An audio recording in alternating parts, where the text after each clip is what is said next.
மேஷராசி என்பர்களே, மேஷராசி என்பர்கள்லாம் நெருப்புன்னு சொல்லுவாங்களே சார். என்ன சார் வச்சு அப்படியே எல்லாம் செஞ்சிட்ருக்கு சார். எப்போ சார் நல்ல காலம் பிறக்கும் அப்படின்னு கேட்டுட்ருக்கீங்க. சமீப காலத்தில் தொழில் ரீதியான சிக்கல்களில் நீங்கள் மாட்டிகிட்ருப்பீங்க. குடும்ப ரீதியான சின்ன சின்ன சலசலப்புகளில் மாட்டிகிட்ருப்பீங்க. திடீர் தடைகள் உங்களுக்கு ஏற்பட்டிருக்கும். எந்த பக்கம் போகிறதுன்னு தெரியல சார், முன்னாடி 2 வழி தெரியுது, எந்த பக்கம் போகிறதுனே தெரியல அப்படிங்கிற மாதிரி இருப்பீங்க. இந்த காலகட்டத்தில் நீங்கள் உங்களோட மனதில் இருக்கக்கூடிய கேள்விகள், நான் தொடங்கிய முயற்சி வெற்றி பெறுமா அப்படிங்கிற ஒரு கேள்வி இருக்கும்.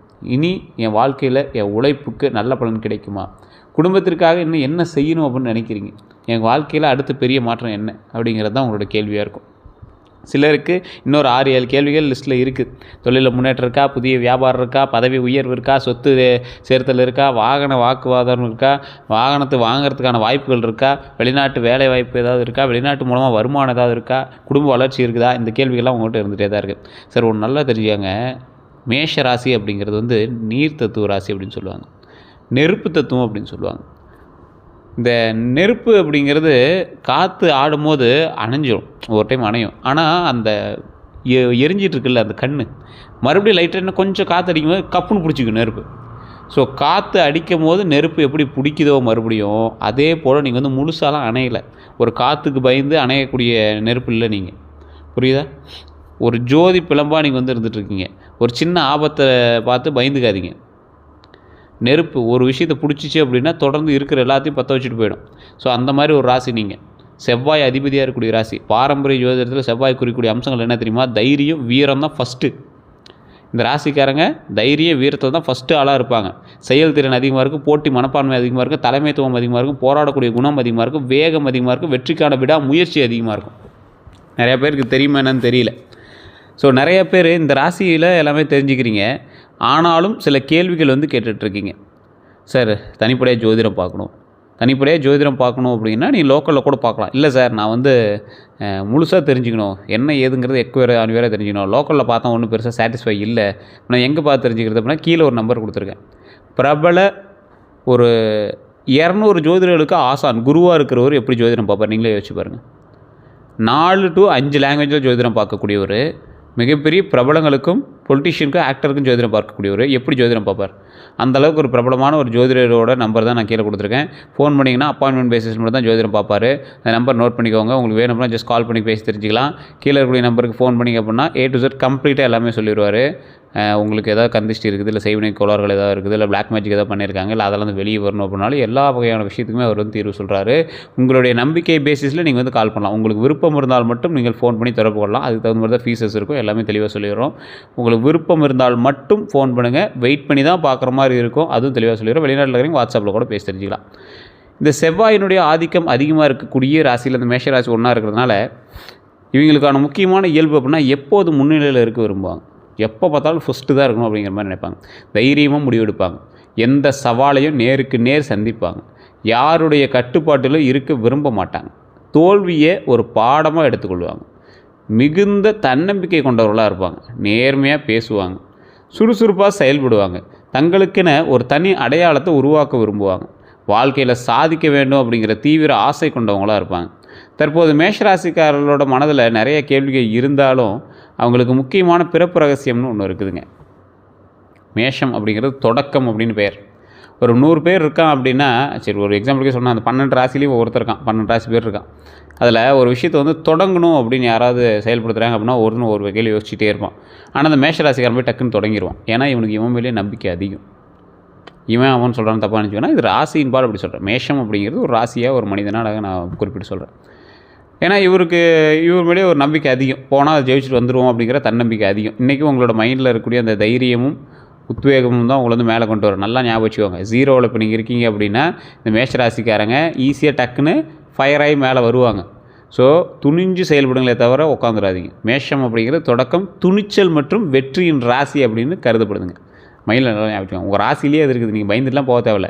காலகட்டமும் நேரமும் வேணால் உங்களை அப்படியே கொஞ்சம் டைவெர்ட் பண்ணலாம், ஏதாவது கொஞ்சம் லேக் அடிச்சிக்கலாமே தவிர மற்றபடி உங்களை வந்து கொஞ்சம் டல் அடிக்கிறது வாய்ப்பே கிடையாது. ஸோ துணிஞ்சு செயல்படுங்க, வெற்றி கண்டிப்பாக நிச்சயம் அப்படிங்கிற ஞாபகம் வச்சுக்கோங்க. புதிய பாதையை உருவாக்கும் குணம் கொண்டவங்களாக இருப்பீங்க. புதிய பாதையை உருவாக்கக்கூடிய குணம். புதிய பாதைன்னா எதை நோக்கின பாதை? அது எதை நோக்கி நீங்கள் பிரயாணம் பண்ணலான்னு ஆசைப்படுறீங்களோ அதுக்கான புதிய பாதையை உருவாக்கக்கூடிய குணம் உங்கள்கிட்ட கண்டிப்பாக இருக்கும். ஸ்டெப் எடுத்திங்கன்னா கண்டிப்பாக மூவ் ஆவீங்க. மற்றவர்கள் தயங்கும் இடத்துல கூட முதல்ல கால் வைப்பாங்க. கொஞ்சம் தயங்கி தயங்கி போகிற இடத்துல ஃபஸ்ட்டு எடுத்து கால் வைக்கக்கூடிய நபர் நீங்கள் தான். அதே போல் தோல்வியை பார்த்து பயப்பட மாட்டாங்க. எதுக்குமே பயப்படாத ஒரு நபர். எப்பொழுதும் முன்னேற்றத்தை நோக்கி சிந்திக்கக்கூடிய நபர். தங்களுடைய வாழ்க்கையை தாங்களே உருவாக்க வேண்டும் அப்படிங்கிற எண்ணம் கொண்டவங்களாக இருப்பாங்க. ஆனால் வாழ்க்கை உங்களுக்கு சொல்லக்கூடிய பாடம் என்ன தெரியுமா? வேகத்துடன் பொறுமையும் இணைந்தால் உங்கள் வெற்றி நீண்ட காலம் நிலைக்கும் அப்படிங்கிறது ஞாபகம் வச்சுக்கோங்க. அதாவது வேகத்தோட பொறுமையும் இணைந்தால் உங்கள் வெற்றி நீண்ட காலம் நிலைக்கும் அப்படிங்கிறத மைண்ட்லேயும் ஞாபகம் வச்சுக்கோங்க, செயல்பாட்டிலையும் ஞாபகம் வச்சுக்கோங்க. வேகம் இருக்கலாம், கொஞ்சம் பொறுமை இருக்கணும். அதை மட்டும் ஞாபகம் வச்சுக்கோங்க, வெற்றி உங்கள் பதம் கண்டிப்பாக வரும். மேஷராசியோட பல குணமான அதாவது ரொம்ப ஒரு டீப்பான குணம்னு ஒன்று சொல்லுவாங்கள்ல, அது நிறையா வகையான நல்ல குணம்லாம் உங்கள்கிட்ட இருக்குது. ஆனால் இந்த தைரியம் யார்கிட்ட இல்லை. எந்த பிரச்சனையும் நேருக்கு நேர் எதிர்கொள்ளக்கூடிய மனநிலை யார்கிட்ட இல்லை. பேசுவானே தவிர செயலில் காட்ட மாட்டாங்க. ஆனால் மேஷராசிக்கார செயல்லையே காட்டுவான். தலைமை திறன், கூட்டத்தில் இயல்பாக தலைமை ஏற்கக்கூடிய திறன் யாருக்கு இருக்கும்? உங்களுக்கு தான் இருக்கும். நீங்களாம் கண்டிப்பாக ஒரு ஸ்கூல்லையோ இல்லை காலேஜ்லேயோ ஒரு முன்னாடி நின்று ஒரு விஷயத்தை பண்ணலாம் அப்படின்னு போராட்டமோ ஏதோ ஒன்று ட்ரை பண்ணியிருப்பீங்க. வேகமான செயல்பாடு, கொஞ்சம் வேகமான செயல்பாடாக இருக்கும். டக்குன்னு முடிவெடுத்து டக்குன்னு மூவ் பண்ணிங்க. தன்னம்பிக்கை அதிகம். தங்கள் திறமையில் உறுதியான நம்பிக்கை வைத்திருக்கக்கூடிய நபர். நேர்மையை பொறுத்த வரைக்கும் மனதில் இருப்பதை வெளிப்படையாக பேசக்கூடிய நபர்களாக இருப்பீங்க. விடாமுயற்சி, ஒரு இலக்கை அடையிற வரைக்கும் முயற்சியை கைவிட மாட்டாங்க. அப்படியே முன்னேறி போயிட்டே இருப்பாங்க. மேஷராசியினுடைய சவால்கள் அப்படின்னா கோபத்தை கட்டுப்படுத்த சிரமப்படுவாங்க. அவசர முடிவுகள் எடுக்கிறதுல சிரமம். பொறுமை குறைவாக இருக்கும் இவங்ககிட்ட. அது ஒரே ஒரு பிரச்சனை தான், பொறுமை கொஞ்சம் குறைவு. அதை மட்டும் கொஞ்சம் சரி பண்ணிங்கன்னா இன்னும் சூப்பராக இருக்கும். பிறரோட ஆலோசனையை உடனே ஏற்காமல் இருக்கிறது. நீ என்னடா சொல்கிறது, எனக்கே நல்லா தெரியல அப்படிங்கிற மாதிரி கொஞ்சம் மைண்டில் ஓடும். சில அப்படி இல்லை அப்படின்னா ஓகே அப்படின்னு கேட்டு இவர் பாட்டுக்கு இவரோட ஸ்டெப்பில் மூவ் ஆகிட்டே இருப்பார். சில நேரங்களில் அதிக தன்னம்பிக்கை உண்டு. சிறிய விஷயங்களுக்கே உணர்ச்சி வசப்படக்கூடியது. சின்ன விஷயத்தில் உணர்ச்சி வசப்பட்டுகிட்டே இருப்பீங்க. சில நேரங்களில் என் நல்ல மனசை ஏன் சிலர் புரிந்து கொள்ளவில்லை அப்படிங்கிற ஒரு எண்ணம் உங்களுக்கு வரலாம். மற்றவர்களிடம் எப்படி பழகுவாங்க அப்படின்னா மேஷராசிக்காரங்க நேராக பேசுவாங்க, பொய் பேச மாட்டாங்க, உதவி செய்ய தயங்க மாட்டாங்க, நண்பர்களுக்காக நிற்பாங்க, நம்பிக்கை வைத்தவர்களை கைவிட மாட்டாங்க. ஆனால் கோபத்தில் பேசிய வார்த்தைகள் பிறரோட மனதை காயப்படுத்தலாம். அதை ஃபஸ்ட்டு மைண்டில் ஞாபகம் வச்சுக்கோங்க. கோபத்தில் நீங்கள் பேசிட்டு போயிடுறீங்க, அது எவ்வளோ பெருசு காயத்தை ஏற்படுத்தியிருக்கு, அது பின்னால் உங்களுக்கு உதவுமா, திடீர்னு மறுபடியும் போய் எங்கிட்ட பேசினா நிற்பாங்களா, அந்த மாதிரி விஷயத்தை ஞாபகம் வச்சுக்கோங்க. மற்றவர்கள் இவர்களை எப்படி பார்ப்பாங்க அப்படின்னா தைரியமானவர்களாக பார்ப்பாங்க, தலைமை திறன் உள்ளவர்களாக பார்ப்பாங்க, உழைப்பாளராக பார்ப்பாங்க, நேர்மையாளராக பார்ப்பாங்க, சுறுசுறுப்பானவராக பார்ப்பாங்க. இன்றைக்கி உங்களை சுறுசுறுப்பு எடுத்துக்காட்டா பாரு, இந்த பையன் பாரு எப்படி சுறுசுறுப்பாக இருக்கான் அப்படின்னு தான் உங்களை காட்டிகிட்டு இருக்காங்க. ஆனால் சிலர் கோபக்காரராக பார்க்குறாங்க, பிடிவாதக்காரராக பார்க்க, யாருடைய பேச்சு கேட்க மாட்டேங்கிறானே அப்படிங்கிற மாதிரி உங்களை பார்க்குறாங்க. அது அவனோட தவறான புரிதலாக கூட இருக்கலாம். அதுக்கெல்லாம் நீங்கள் பஞ்ச தேவையில்லை, பயப்பட தேவையில்லை. நீங்கள் உங்களுக்கு நேர்மையாக இருக்கும் வரைக்கும் நீங்கள் யாருக்கும் தலை குனிய தேவையில்லை அப்படிங்கிறது உங்களுக்கே தெரியும். ஸோ இந்த ராசிக்காரை பொறுத்தவரைக்கும் ஏமாற்றங்கள், துரோகங்கள் இதெல்லாம் நிறைய அனுபவிச்ச ராசி. மேஷராசிக்காரர்கள் பொதுவாக பாதிக்கப்படக்கூடிய இடங்கள்னால் உறவுகள். ஃபஸ்ட்டு உறவு தான். மேஷராசிக்காரரை புரிந்துக்காத ஒரு ஜென்மங்கள் இருக்காங்க அப்படின்னா உங்களோட உறவுகள் தான். இது உண்மையாக இல்லைன்னு மக்கள் கமெண்ட் செக்ஷனில் பதிவிடுங்க. உண்மையான நேசித்தால், அதிக நம்பிக்கை வைத்தால் உறவுகளால் உங்களுக்கு கண்டிப்பாக துரோகமும் ஏமாற்றமும் இருந்திருக்கும். நண்பர்களை பொறுத்தவரைக்கும் நண்பர்களுக்காக எல்லாத்தையும் செய்ததால் நீங்கள் மாட்டுவீங்க. பொறாமை கொண்டவர்களால் நீங்கள் மாட்டுவீங்க. பணத்தை பொறுத்த வரைக்கும் அவசர முதலீடு வேண்டாம். நம்பி பணம் கொடுத்ததால் மாட்டக்கூடிய வாய்ப்புகள் உண்டு. கூட்டு தொழிலில் ஏற்பட்ட கருத்து வேறுபாடுகள்னால உங்களுக்கு சில பிரச்சனைகளில் மாற்றத்துக்கான வாய்ப்புகள் உண்டு. எப்போதும் துரோகம் வரலாம் அப்படிங்கிறத ஞாபகம் வச்சுக்கோங்க. எல்லாரையும் முழுமையாக நம்பும்போது எப்போ வேணாலும் உங்களுக்கு துரோகத்தை கொடுக்கும். அதனால் பார்த்து பக்குவமாக இருந்துக்காங்க. கோபத்தில் முடிவெடுக்கும்போது ஜாக்கிரதையாக இருங்க. ஆவணங்களை படிக்காமல் கையெழுத்திடும்போது ஜாக்கிரதையாக இருங்க. தொழில் கூட்டாளிகளை முழுமையாக நம்பும்போது ஜாக்கிரதையாக இருங்க. இது எல்லாமே உங்களுக்கு துரோக விளைவிற்கான ஒரு வாய்ப்புகளை ஏற்படுத்துறதுக்கான விஷயம். எல்லாத்துலேயும் துரோகம் ஏற்படுமாங்கிறது உங்களுக்கு தனிப்பட்ட ஜாதகத்தை பார்த்தா தான் தெரியும். ஆனால் இது எல்லாமே வாய்ப்பு இருக்குது மேஷராசிக்கு இந்த காலகட்டத்தில். குடும்பத்தில் யார் உறுதுணையாக, யார் சவாலாக இருக்க போகிறாங்க அப்படின்னா இந்த காலகட்டத்தில் உறுதுணையாக இருக்கிறது உங்கள் உழைப்பை மதிப்பவர்கள். உங்கள் வீட்டில் ஒரு 5 பேர் இருக்காங்க சார், உங்கள் குடும்பத்தில் ஒரு 10 பேர் இருக்காங்க சார், அந்த குடும்பத்தில் இருக்கிறவங்களும் உங்களோட உழைப்பை மதித்து உங்கள்கிட்ட பெருசாக காசு எதிர்பார்க்காம வாழ்ந்துட்டுமா. நீ அதிகமாக சம்பாரி, கம்மியாக சம்பாரி, ஆனால் நீ எப்பயும் என்கிட்ட அன்பார், இதுதான் போதும்னு நினைக்கக்கூடிய நபர் தான் உங்களோட உழைப்பை மதிக்கக்கூடியவங்க. உண்மையான நண்பர்கள் உறுதுணையாக இருப்பாங்க. குடும்பத்தை ஒன்றாக வைத்திருக்க முயற்சிக்கிறவங்க கண்டிப்பாக உறுதுணையாக இருப்பாங்க. சவாலாக இருக்கிறவங்க பொறாமை கொண்டவங்களாக இருப்பாங்க. உங்கள் வெற்றியை விரும்பாதவங்களாக இருப்பாங்க. பின்னால் குறை கூடுறவங்களாக இருப்பாங்க. மேஷராசிக்காரர் ஒரே மைனஸ் தான். பின்னால் குறை சொல்கிறவனை நினச்சி அவன் போய் அந்தாண்ட அப்படி பேசுவான் இப்படி பேசுவானே மைண்டில் நினச்சி பாதி விஷயத்தை நீங்கள் கோட்டை விட்டீங்க. தேவையில்லாமல் அப்படிலாம் நீங்கள் மைண்ட் அப்செட் பண்ணவே தேவையில்லை. பொறாமை கொண்டவர்களை தூக்கி தூர போடுங்க.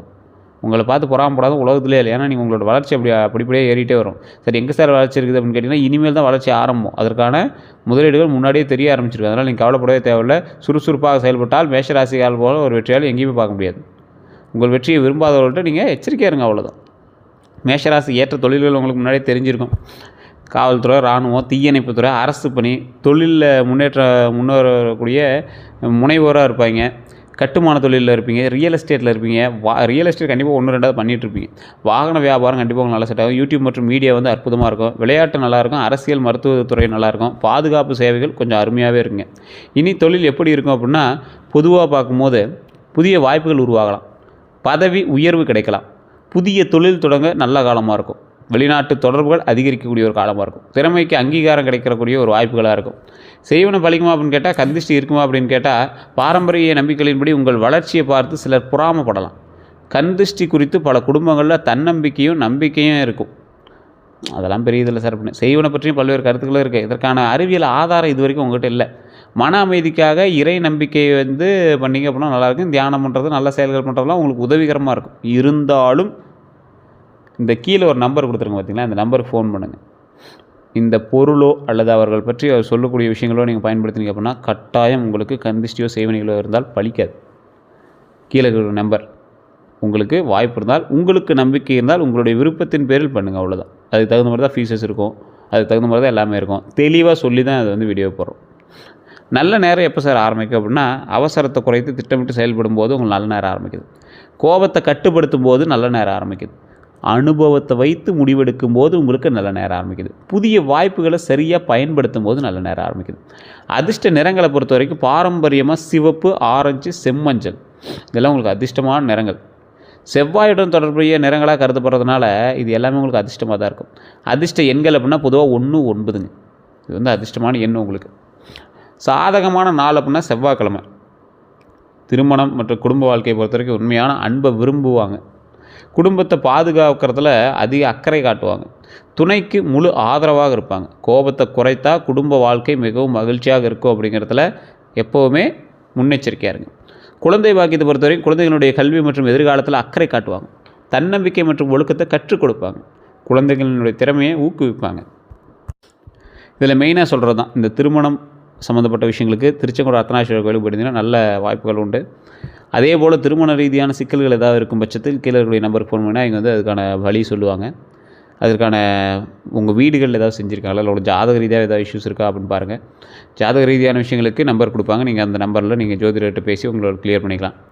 அதே போல் இல்லை சார் வீடுகளில் தொழில் விஷயம் ஏதாவது தான் இருக்குது, அதுக்கெலாம் இதை வச்சா சரியாக இருக்கும் அப்படின்னா அந்த நம்பரை பயன்படுத்தினீங்க அப்படின்னா அதுக்கான பொருட்கள் சொல்லுவாங்க. அதுக்கு தகுந்த மாதிரி நீங்கள் வந்து தொழில் ரீதியான சில சக்கரங்கள் வாங்கி வச்சிங்கன்னா சரியாகப்படும். குழந்தை பாக்கியத்தை பொறுத்த வரைக்கும் கண்டிப்பாக நீங்கள் வந்து திருவண்ணாமலை போய்ட்டு, மேல்மலையனூர் போய்ட்டு, மேல்மலையனூர் அங்காள பரமேஸ்வரம்மன் ஆலயத்தை வழிபட்டு, பழனியில் கீழே திரு ஆவினங்குடி அப்படிங்கிற இடம் இருக்கும், அங்கே வழிபட்டு மேலே பாலதண்டாயுதபாணி சுவாமி வழிபட்டுவாங்க. அந்த 4 இடங்களும் அற்புதமான இடம். நீங்கள் போய் வழிபட்டீங்க அப்படின்னா உங்களுக்கு சின்ன சின்ன மாற்றங்களில் பெரிய மாற்றங்கள் தெரியக்கூடிய ஒரு இடமா இருக்கும். அற்புதமான இடம். வண்டி வாகன யோகத்தை பொறுத்த வரைக்கும் புதிய வாகனம் வாங்கக்கூடிய வாய்ப்புகள் உண்டு. ஒரு எலக்ட்ரிக் ஸ்கூட்ரு இந்த மாதிரி ஏதோ ஒரு விஷயம் வாங்குவீங்க, இல்லை செகண்ட் ஹேண்ட் வண்டியாவது வாங்குவீங்க, இல்லை கார் வாங்குறதுக்கு கூட வாய்ப்புகள் உண்டு. வேகமாக ஓட்டக்கூடிய பழக்கத்தை கட்டுப்படுத்தணும் அப்படிங்கிறது ஞாபகம் வச்சுக்கோங்க.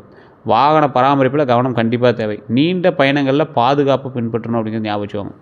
சொத்து யோகத்தை பொறுத்த வரைக்கும் வீடு வாங்கக்கூடிய வாய்ப்புகள் உண்டு. நில முதலீடு லாபம் தரலாம். குடும்ப சொத்து மூலமாக நம்பிக்கை கிடைக்கலாம். ஆவணங்களை முழுமையாக சரிபார்க்கணும் அப்படிங்கிற ஞாபகம் வச்சுக்கோங்க. அடுத்த 12 நாட்களை பொறுத்த வரைக்கும் தொழில் புதிய பொறுப்புகள் வரலாம். தொழில் ரீதியாக நன்மைகள் உண்டு. பழைய வேலைகள் நிறைவு பெறலாம். பணத்தை பொறுத்த வரைக்கும் வருமான உயர்வு வாய்ப்பு உண்டு. தேவையற்ற செலவுகளை குறைக்கிறது ரொம்ப நல்லது. உறவுகளை பொறுத்த வரைக்கும் குடும்பத்துடன் நேரம் செலவிடுங்க. மனம் திறந்து பேசினா ரொம்ப நல்லது நடக்கும். மனநிலையை பொறுத்த வரைக்கும் தன்னம்பிக்கை இழக்காதீங்க. பொறுமையுடன் செயல்படுங்க, அது ரொம்ப முக்கியம். இனி செய்ய வேண்டியது அப்படின்னா புதிய வாய்ப்புகளை பயன்படுத்துங்க. உடல் நலத்தை கவனிங்க. கோபத்தை கட்டுப்படுத்துங்க. சேமிப்பில் கவனம் செலுத்துங்க. குடும்பத்தோடு நேரம் செலவிடுங்க, ரொம்ப அற்புதமாக இருக்கும். செய்யக்கூடாதது அப்படின்னா அவசர முடிவுகள் எடுக்கிறத செய்யாதீங்க. கோபத்தில் பேசுவதை தவிர்த்துக்கோங்க. அனைவரையும் முழுமையாக நம்புவதை தவிர்த்துக்கோங்க. ஆவணங்களை படிக்காமல் கையெழுத்திடுறதை தவிர்த்துக்கோங்க. தேவையற்ற ஆடம்பர செலவுகளை தவிர்த்துக்கோங்க. பரிகாரம் அப்படின்னா பாரம்பரிய நம்பிக்கைகளின் அடிப்படையில் செவ்வாய்க்கிழமை முருகர் வழிபாடு ரொம்ப நல்லதுங்க. ஆஞ்சநேயர் தரிசனம் ரொம்ப அற்புதமாக இருக்கும். சிவன் வழிபாடு மிகச்சிறந்த ஒரு வழிபாடாக இருக்கும். அதே போல் அன்னதானத்தை பொறுத்த வரைக்கும் நீங்கள் ஒரு 10 பேருக்காவது அன்னதானம் பண்ணிங்க அப்படின்னா மிகப்பெரிய நன்மை உண்டு அப்படின்னு ஞாபகம் வச்சுக்கோங்க. மாணவர்களுக்கு கல்வி உதவித்தொகை செய்கிறதுனால ரொம்ப அற்புதமான ஒரு விஷயம் நடக்கும். சிவப்பு மலர்களால் வழிபாடு பண்ணிங்கன்னா தினமும் ஒரு அற்புதமான காலகட்டமாக இருக்கும். தினமும் சில நிமிடங்கள் தியானம் செய்யுங்க. ஒரு 5 நிமிஷம் அமைதியாக இருக்கிறதுக்கு ட்ரை பண்ணுங்கள். உங்களுக்கு தியானம் கூட பண்ண சொல்லலாம். 5 நிமிஷம் அமைதியாக இருங்க. இது மேஷராசிக்கே உண்டான மிகப்பெரிய ஒரு விஷயம். அமைதியாக இருக்கும்போது செவ்வாயினுடைய ஆதிக்கம் உங்களுக்கு அதிகமாக கிடைக்கும். அந்த நேரத்தை பயன்படுத்தி நீங்கள் உங்களோட சக்ஸஸை எப்படி பண்ணணும் அப்படிங்கிறத நீங்கள் தீர்மானிச்சிக்கலாம். இந்த ராசிக்காரரை பொறுத்த வரைக்கும் செவ்வாயும் நெருப்பும் தான் உங்களுக்கு மெயின். ஸோ நெருப்பு சம்மந்தப்பட்ட விஷயத்தில் எச்சரிக்கையாகவும், செவ்வாய் வழிபாடு ரொம்ப அற்புதமாகவும், குலதெய்வ வழிபாடு ரொம்ப மெயினாக வச்சுட்டிங்க அப்படின்னா உங்களை ஆட்டி அசைக்க ஒன்றுமே பண்ண முடியாது. இஷ்ட தெய்வமும் குலதெய்வமும் உங்களுக்கு துணை இருக்கும்போது உங்களுக்கு எந்த பிரச்சனையும் வராது. மற்றபடி ஜாதக ரீதியாக ஏதாவது சிக்கல்கள் இருந்தாலும் அதை சரி பண்ணிடலாம். அதே போல் வீடு ரீதியாகவோ இல்லை உங்களுக்கு யாராவது கந்திஷ்டி சாய்வினைகள் ஏதாவது வச்சுருந்தாவோ அதுவும் சரியாயிடும். ஸோ மேஷராசினுடைய வாழ்க்கை ரகசியம் அப்படின்னா உங்கள் தைரியமும் தன்னம்பிக்கையும் மட்டும்தான் உங்களோட மெயினான ஒரு விஷயம். உங்கள் மிகப்பெரிய பலம். அதனோட பொறுமையும் இணைந்தால் வாழ்க்கையில் நீண்ட நன்மைகள் நடக்கும். நீங்கள் நினைத்ததை விட பெரிய வெற்றிகள் அடைய முடியும். அதை ஞாபகம் வச்சுக்கோங்க. மேஷராசிகள் பிறகு வழிகாட்டக்கூடிய தலைவர்கள், அதாவது நீங்கள் உங்களுக்கே வழிகாட்டி மற்றவங்களுக்கு வழிகாட்டியாக இருப்பீங்க. சவால்களை வெற்றியாக மாற்றக்கூடிய நபர் நீங்கள். உழைப்பாலும் தைரியத்தாலும் உயரக்கூடியவங்க நீங்கள்.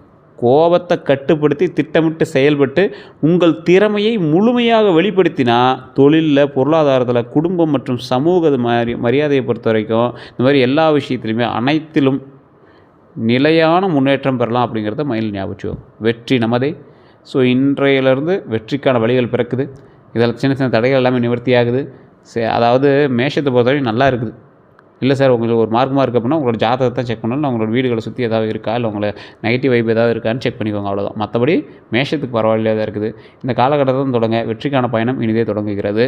வேறு ஏதாவது கருத்துக்கள் இருந்தால் நீங்கள் கமெண்ட் செக்ஷனில் பதிவிடுங்க. நான் சொன்னதெல்லாம் உண்மையாக அப்படி இல்லையான்னு மறக்காம கமெண்ட் செக்ஷனில் பதிவிடுங்க. எல்லோருக்கும் நன்றி நண்பர்களே.